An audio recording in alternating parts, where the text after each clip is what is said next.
this misunderstanding is he will give some other teaching. So that two-way interaction has to happen. People think that I will understand spiritual teaching sitting myself. They will create their own illusions. Even spiritual teaching given a wrong way creates its own illusions. It has to be very precise, very accurate. Understand? The spiritual teaching doesn't tell you the truth, show you the truth. Spiritual teaching removes all untruth from your life.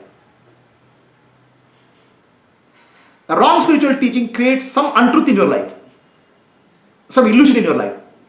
The spiritual teaching is there for a process of removal of wrong understanding. The right understanding is what remains finally. A doctor can give a medicine. The medicine removes the disease, but health is already there. This spiritual wisdom is already there with you. Wrong understanding has to be corrected through spiritual teaching. That's why the teaching becomes important. And if the teaching is given in wrong way, there's a corruption happens, further corruption happens. Teaching understood in wrong way, the corruption happens. So the understanding has to be corrected. You have to correlate and discuss with master. You have to ask the questions to correct your understanding. If your master tells something and you say, I understood and gone, the master cannot help it because what is going on in his head, he doesn't understand. That's why the dialogue is required. That's why all Upanishads are dialogues between the master and disciple. Okay, monologue will not solve the problem. Self-study will not solve the problem.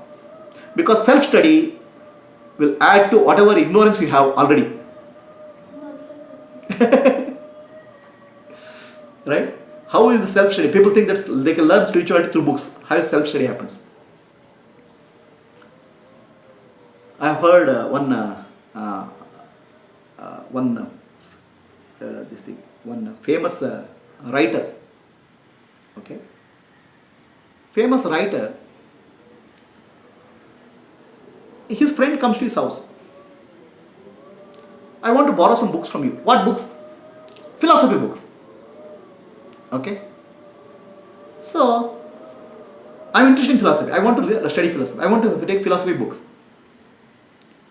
So then he gives the Greek philosophy. Greek philosophy is a big volume.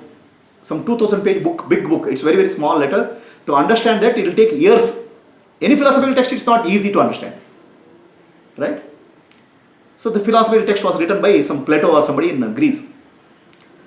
So this neighbor takes that book. And after 1 week he returns and says, I have studied, I have understood all the things. This guy is shocked. Because to understand one line of that philosophy, it takes months.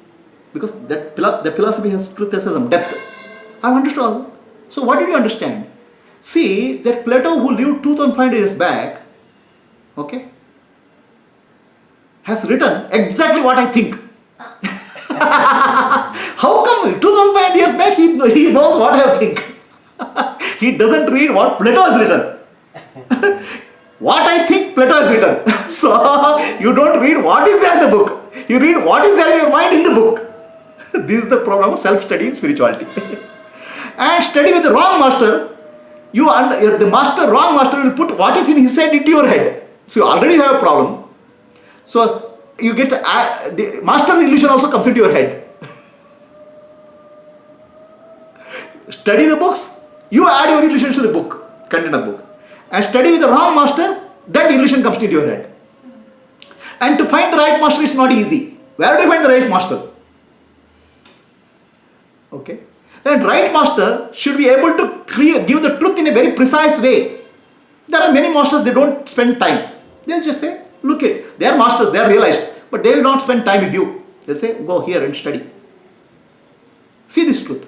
They will actually, they don't have time to you. They will give some mantra for you. Chant the mantra and go. A real master has to handhold, guide you from step by step by step by step. Has to have the patience to clear all the doubts until all the doubts are cleared and absolute truth is there.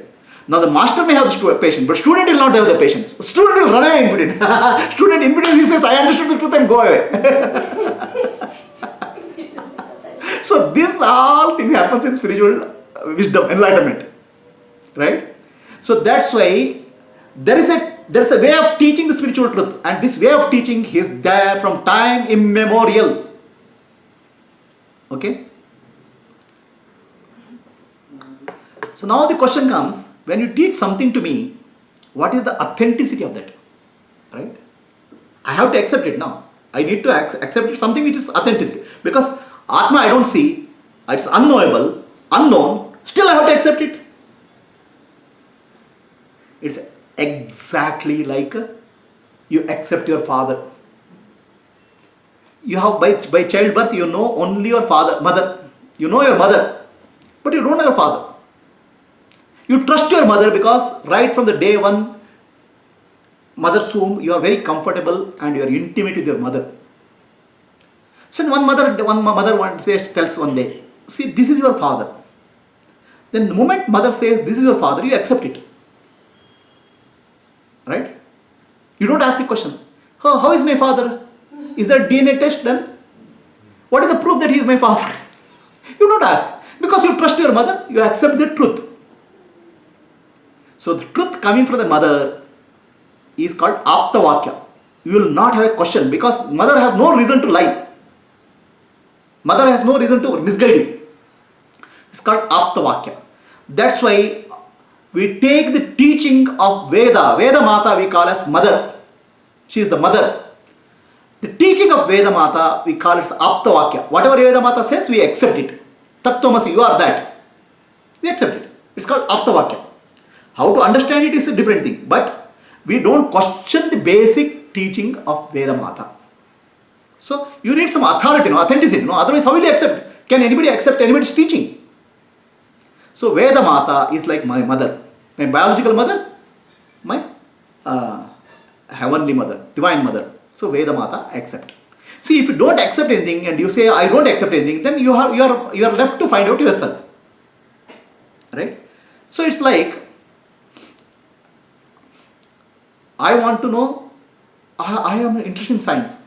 So fine, there is a scientific body of knowledge. Study that. No, I don't want to study. I'm not interested. I don't believe all those things.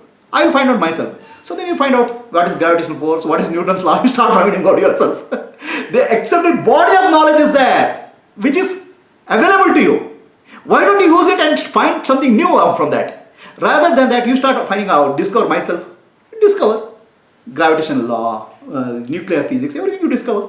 The body of knowledge you are rejecting. So there is a body of knowledge of Atmadana coming from time immemorial. Many people have tested it and found out. That's called Vedanta, that's called Upanishad, that's called truth.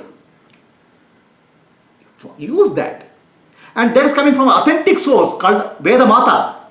She is the mother.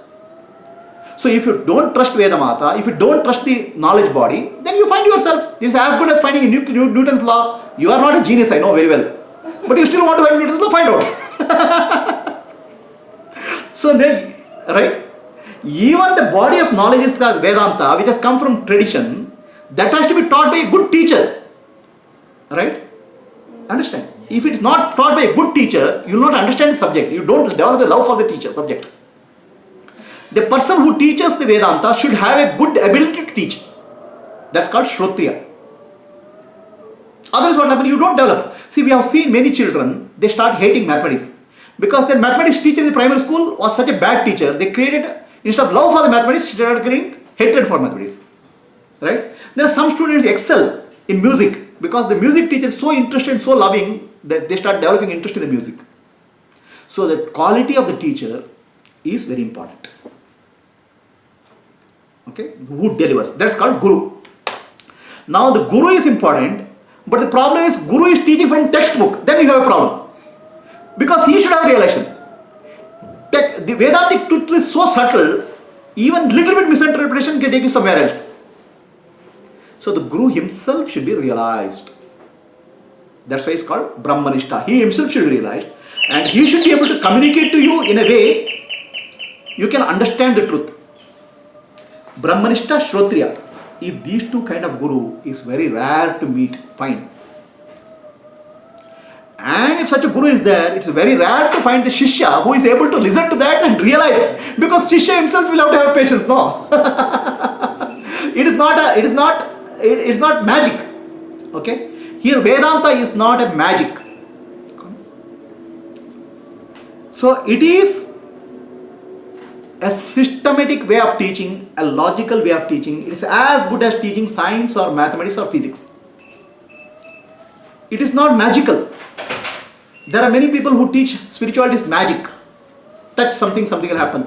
Vedanta is not magic. Vedanta is a clarity. That clarity can be given through a master. And this master gives a clarity because there is an established way of teaching. Okay?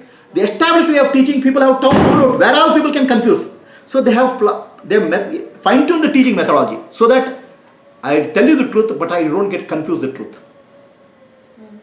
If I don't add value to you in terms of clarity, at least I should not add confusion to you.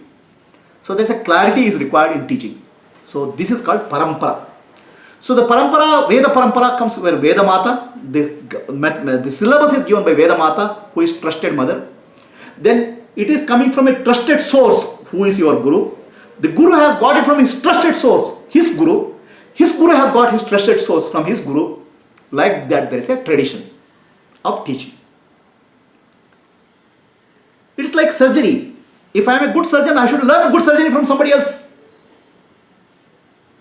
If I learn surgery from a bad surgeon, I will spoil the patient. The teaching also has to have a system.